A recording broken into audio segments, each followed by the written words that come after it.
구독, 좋아요 꾹꾹. 여러분 반갑습니다. 말씀 창고의 서현 목사입니다. 오늘도 시청해 주셔서 감사합니다. 여러분의 구독과 좋아요, 알람 설정으로 저희 채널을 응원해 주세요. 항상 함께 해주셔서 감사합니다.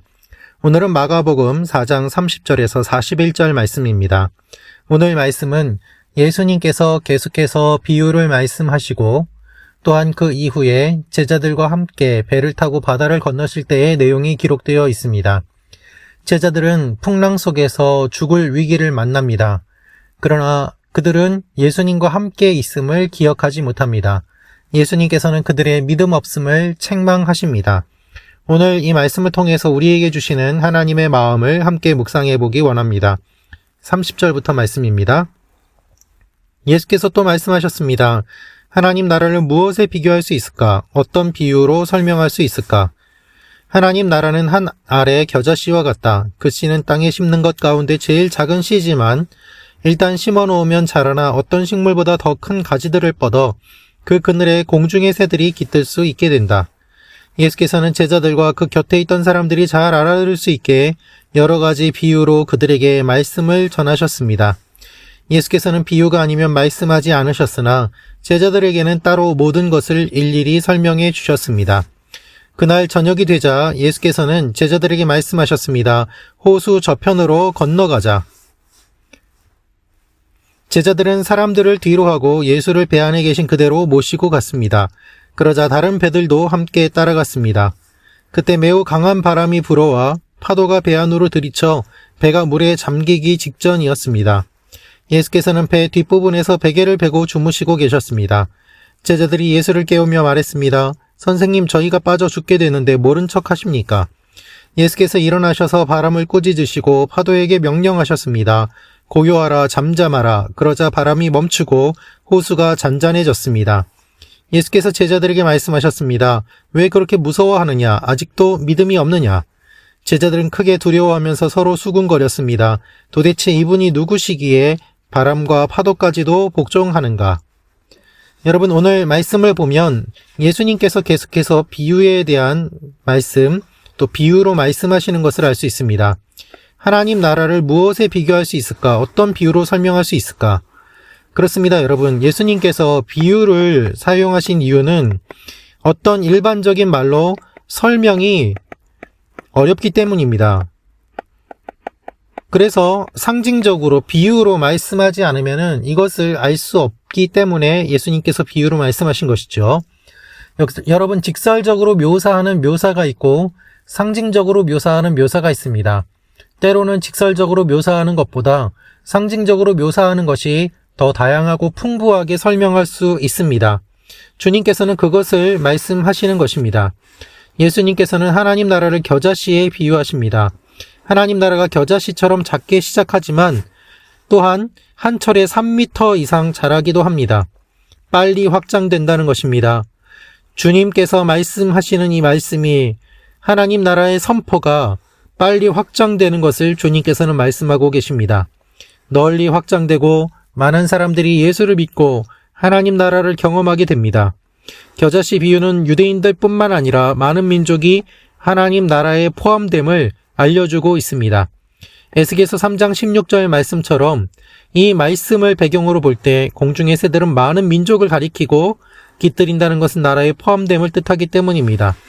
하나님 나라는 유대인만 오는 것이 아니라 이방인들도 함께하는, 그래서 하나님 나라는 모든 사람들이 같이 하는 아름다운 나라, 하나 되는 나라입니다. 작은 씨지만 심어놓으면 그 그늘에 공중의 새들이 깃들 수 있게 됩니다. 비유지만 허무맹랑한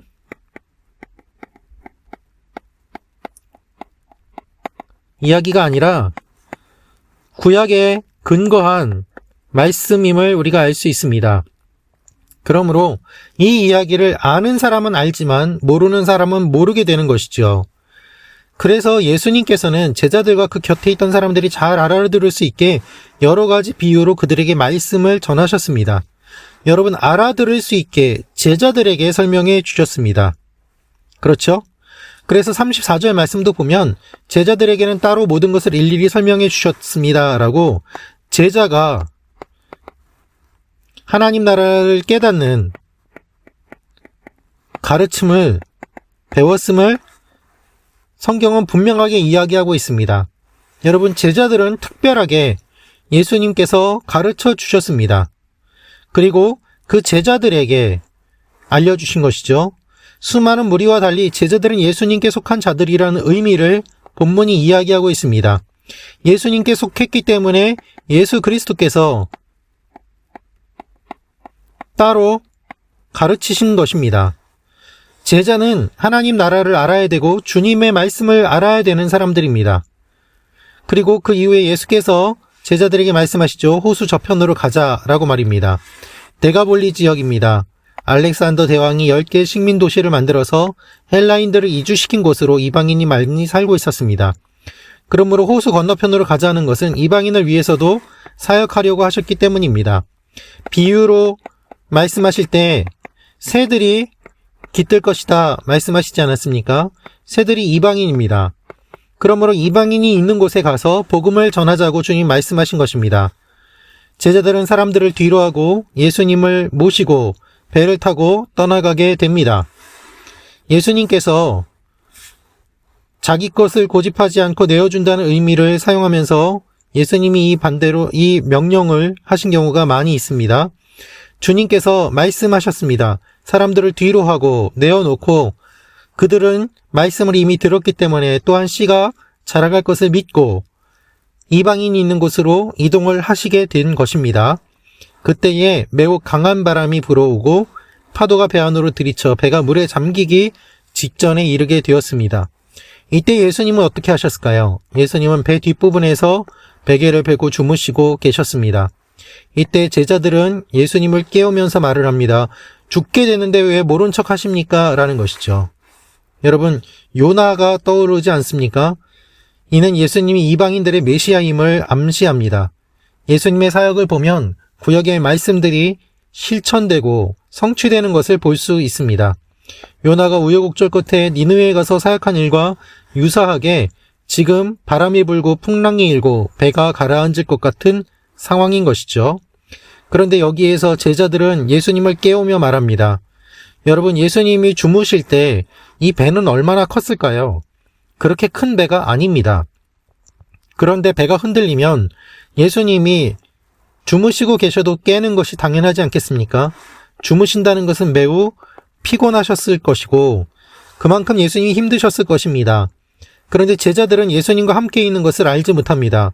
왜 모른 척 하십니까? 라고 이야기를 하고 있는 것이죠. 그래서 예수님께서는 바람을 꾸짖으시고 명령하십니다. 그러자 바람이 멈추고 호수가 잔잔해졌습니다. 유대인은 바다와 악의 세력을 연관시키는 세계관을 가졌기 때문에 이 일은 바다 배후에 있는 악마를 꾸짖었다고 이해되었을 것입니다. 여러분, 요한계시록 말씀을 보아도 바다가 사라지는 것을 보게 됩니다. 용이 바다로 빠지게 되고 그 바다가 사라집니다. 바다는 깊은 물을, 많은 물을 의미하였고 그렇기 때문에 그 속을 알 수 없는 어둠과 그리고 미지의 세계, 두려움, 스올, 지옥을 의미합니다. 그래서 바다는 악의 세력과 연관이 되어 있다고 유대인들이 생각하고 있었던 것이죠. 그러므로 예수님이 바다를 꾸짖어 잔잔하게 하신 사건은 출애굽 사건을 기억나게 하는 것이고 예수님께서 마귀를 꾸짖으시는 것과 같은 것이고 마귀의 노예 상태에서 해방시키는 것을 의미하고 예수님이 마귀의 권세보다 많다는 것을 의미하고 있습니다. 이 일을 하신 이후에 제자들에게 말씀하십니다. 왜 그렇게 무서워하느냐? 아직도 믿음이 없느냐? 여러분, 제자들이 따로 가르침도 받았지 않습니까? 비유, 해석도 해주시지 않았습니까? 함께 시간을 보내지 않았습니까? 여러 기적도 경험하지 않았습니까? 그런데 제자들의 모습은 어떻습니까? 여전히 믿음이 없습니다. 이것이 제자들의 모습이었습니다. 그래서 예수님께서는 제자들을 책망하시는 것입니다. 제자들은 크게 두려워합니다. 도대체 이분이 누구시기에 바람과 파도까지도 복종하는가? 여러분, 아직도 모릅니다. 제자들은 어떻게 이야기합니까? 주님, 우리가 죽게 되었는데 우리를 내버려 두십니까? 그런데 성경은 무엇이라고 이야기하고 있습니까? 여기에 예수님께서 함께 계셨습니다. 주님이 동행하고 계신데, 그런데도 두려워하고 떨고 있었다는 것이죠. 예수님 말씀하십니다. 왜 두려워하느냐? 왜 떠느냐? 사랑하는 말씀 창고 가족 여러분, 우리의 삶 가운데 이런 일들이 많이 일어납니다. 주님이 계시는데 우리는 두려워합니다. 무엇을 먹을까? 무엇을 마실까? 어떻게 살아갑니까? 주님, 나는 할 수 없습니다. 두렵습니다. 그런데 주님은 우리에게 책망하십니다. 왜? 왜 두려워하느냐? 무엇 때문에 두려워하느냐? 내가 그렇게 지금까지 인도해 주었고, 가르쳐 주었고, 먹을 것을 주고, 채워주고, 은혜를 주고, 축복하고, 함께 했는데 왜 두려워하느냐? 뭐가 두려운가? 라고 말씀하시는 것입니다. 우리의 생각과 주님의 생각이 완전히 다른 것이죠. 사랑하는 말씀 창고 가족 여러분, 주님은 오늘 우리에게 이렇게 말씀하십니다. 왜 두려워하느냐라고 말입니다. 모든 권세를 가진 주님이 우리와 함께 하십니다. 그러므로 여러분, 두려워하지 맙시다. 두려워하더라도 조금만 두려워합시다. 주님을 원망하지 말고 왜 우리를 죽이려고 하십니까? 라고 하지 말고 주님께서 함께 하심을 기억하면서 다시 한번 주님을 깨우며 나아갑시다. 주님이 우리와 함께 하십니다. 주님이 우리를 붙잡아 주십니다. 주님이 여러분을 지켜주십니다. 이 사실을 기억하며 제자들과 같은 어리석음이 아니라 주님의 백성으로 주님과 동행하며 나아가는 여러분과 제가 되기를 기도합니다. 기도하겠습니다. 아버지 하나님, 권세를 가지신 주님께서 우리와 함께 하심을 믿습니다. 오늘도 주님과 동행하게 하시고 우리가 두려워하지 않게 하여 주옵소서. 예수님의 이름으로 기도합니다. 아멘.